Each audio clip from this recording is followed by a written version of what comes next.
فرمایا کہ اس کے حضور استغفار کرو، وہ آسمان سے بارشیں نازل کرے گا، تمہیں بیٹے بھی دے گا، تمہیں مال بھی دے گا، لہلہاتے باغ بھی ہوں گے، چلتی نہریں بھی ہوں گی، معیشت کا پہیہ چل جائے گا اگر تم اللہ سے ڈرنے والے بن جاؤ گے۔ سبحان تو اللہ۔ آج ہم کہتے ہیں یہ ہو فلاں ماہر اور فلاں شخص ہو تو پھر ہماری معیشت بہتر ہو سکتی ہے۔ اللہ نے کہا استغفار کرنا سیکھ لو، میں تمہارے لیے رحمتوں کے دروازے کھول دوں گا، رحمتوں کے در کشادہ کر دوں گا، پیچیدگیاں ختم ہو جائیں گی، مشکلیں آسان ہونے لگیں گی اگر تم اللہ سے ڈرنا سیکھ جو، اس کے حضور استغفار کرنا سیکھ جو۔ اور اگر تم ایسا نہیں کرو گے تو تمہارے اوپر نیچے سے عذاب نازل ہوگا۔ وَهُوَ الْقَادِرُ، وہ اس بات پہ قادر ہے، سبحان ان اللہ۔ یبعث علیکم عذاباً، کہ وہ تمہارے اوپر عذاب نازل کرے، تمہارے اوپر سے، تمہارے نیچے سے۔ اللہ اکبر۔ اوپر کا عذاب کیا ہے کہ آسمان سے پتھر برسیں، نیچے کا عذاب کیا ہے زلزلے آئیں، یا پھر زمین فصل دینا چھوڑ دے، زمین بنجر ہو جائے، یہ نیچے کا عذاب ہے۔ حضرت عبداللہ ابن سبحان عباس اللہ۔ رضی اللہ تعالیٰ عنہ فرماتے ہیں اوپر کا عذاب یہ ہے تمہارے حکمران نااہل ہوں، اور نیچے کا عذاب یہ ہے تمہاری اولادیں نافرمان ہو جائیں۔ یہ اوپر اور نیچے کا عذاب ہے جس میں تمہیں مبتلا کر دیا جاتا ہے۔ یہ کب ہوتا ہے؟ جب تم اللہ کے حکموں کے سبحان نافرمان اللہ۔ ہو جاؤ۔ جب چند لوگ اللہ کے نافرمان ہو جاتے ہیں تو پھر ان چند لوگوں کو انفرادی اذیتوں میں اور مشکلات اور پیچیدگیوں میں مبتلا کیا جاتا ہے۔ لیکن جب کوئی قوم من حیث المجموع اللہ کے حکموں کو توڑتی ہے اور اس کے حکام سے روح گردانی کرتی ہے سبحان اللہ۔ تو پھر پوری قوم کو مشقتوں میں، اذیتوں میں، تکلیفوں میں مبتلا کر دیا جاتا ہے۔ اس کا علاج کیا بتایا؟ استغفار۔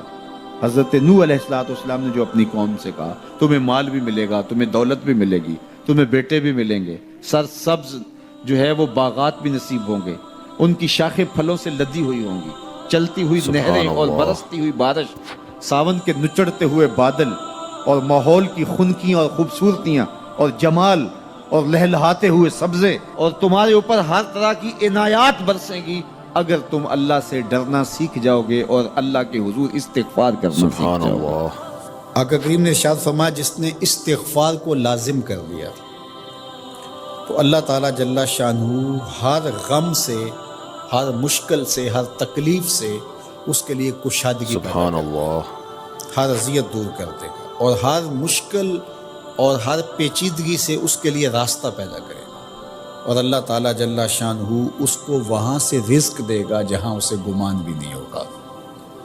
سبحان اللہ اللہ۔ اکبر۔ حضرت انس رضی اللہ تعالیٰ عنہ سے ایک روایت سن لیجئے، کہتے ہیں کہ رسول کریم صلی اللہ علیہ وآلہ وسلم نے فرمایا کہ جس طرح تانبے کو، لوہے کو، دھاتوں کو زنگ لگتا ہے، اس طرح سبحان دلوں کو بھی اللہ۔ زنگ لگتا ہے، اور فرمایا زنگ کو اتارنے کے لیے جو چیز بنائی گئی ہے وہ استغفار ہے۔ تو استغفار دلوں کا زنگ اتارتا ہے۔ قرآن مجید کی تلاوت، کثرت ذکر، موت کی تذکیر اور سبحان استغفار، اللہ۔ یہ دلوں کا زنگ اتارتا ہے۔ اللہ اکبر۔ تو یہ آپ کے سامنے جو احادیث رکھی گئی ہیں، اللہ ہمیں ان سب پہ عمل کی توفیق عطا فرمائے۔ سبحان اللہ۔ کثرت کے ساتھ لا الہ الا اللہ اپنے معمولات زندگی میں شامل کریں، یہ تجدید ایمان کا ذریعہ ہے۔ اسی طرح سبحان اللہ و بحمدہ یہ دن میں 100 مرتبہ اپنے معمولات میں شامل کر لیں۔ اگر سمندر کی جھاگ سے بھی زیادہ یا اس کے سبحان برابر بھی اللہ۔ گناہ ہوئے تو یہ کلمات صرف 100 مرتبہ پڑھنے سے سارے گناہ بخش دیے جاتے ہیں۔ اسی طرح درود شریف کی کثرت، سورہ ملک کو یاد کرنا اور سورہ یاسین کی تلاوت کرنا 10 قرآن مجید سبحان پڑھنے کے اللہ۔ ثواب کے برابر۔ تو یہ اتنا خزانہ آج کی اس نشست میں آپ کو دے دیا گیا ہے۔ تمہیں خوشحال اور خوبصورت زندگی عطا کر دی جائے گی۔ اللہ اکبر۔ لیکن اگر تم ایسا نہیں کرو گے تو تمہاری معیشت تنگ کر دی جائے گی۔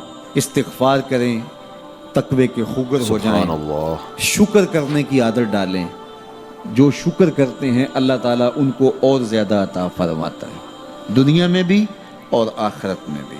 اس طرح دوسروں کی پریشانیاں دور کریں، اللہ آپ کی پریشانیاں دور سبحان کرے گا۔ اللہ۔ بانٹنے کا مزاج پیدا کریں، آپ کے پاس جو بھی ہے بانٹ دیں، علم ہے تو بانٹیں، خوشیاں ہیں تو بانٹیں، آپ کے پاس دولت ہے تو لوگوں کے دکھ اس دولت سے دور کرنے کی کوشش کریں. جب آپ بانٹنا سبحان شروع کر اللہ. دیں گے تو آپ کا رب آپ کو عطا کرنا شروع کر دے گا. یہ بات ہو نہیں سکتی کہ انسان کی زندگی میں مشکل نہ ہو. جب انسان کو پیدا کیا گیا تھا اس کا خمیر گویا گیا تھا تو 39 سبحان دن اللہ. تک اس کے خمیر پر مٹی جو گوندی گئی تھی انسان بنانے کے لیے اس پر 39 دن دکھوں کی بارش ہوئی تھی اور ایک دن خوشیوں کا می برسا تھا. تو انسان کی زندگی میں خوشی اور غم اس سبحان تناسب اللہ. سے ہیں. لقد خلقنا الانسان فی کبد. انسان کی زندگی مشقتوں کا مجموعہ ہے. حالات کی تلخیوں کے سے مقابلہ کرنا پڑتا ہے لیکن حالات مشکل ہو جائیں تو ان سے نکلنے کا راستہ کیا ہے؟ سبحان تو سنیے اللہ. قرآن کیا کہتا ہے. وَمَن يَتَّقِ اللَّهَ يَجْعَل لَّهُ مَخْرَجًا وَيَرْزُقْهُ مِنْ حَيْثُ لَا يَحْتَسِبُ. جو اللہ سے ڈرنے لگ جاتا ہے تقوی اختیار کر لیتا ہے تو پھر اللہ تعالیٰ سبحان جل اللہ. شانہ اس کے لیے مخرج پیدا کر دیتا ہے. یعنی اس مصیبت سے نکلنے کے اللہ راستے دیتا ہے. یہ اس شخص کا مقصوم ہے جو اللہ سے ڈرتا ہے. اس پر مشکلات اس پہ بھی آتی ہیں, یہ نہیں کہ اس پہ مشکلات نہیں آتی. زندگی سبحان کی اللہ. مشکلات کا وہ بھی شکار ہوتا ہے لیکن جو ہی مشکلات آتی ہیں ان مشکلات سے نکلنے کا اللہ اسے راستہ بھی عطا کر دیتا ہے. اور دوسری بات وَيَرْزُقْهُ مِنْ حَيْثُ لَا يَحْتَسِبُ. سبحان اللہ. اللہ اس کو وہاں سے رزق دیتا ہے جہاں سے اسے گمان بھی نہیں ہوتا.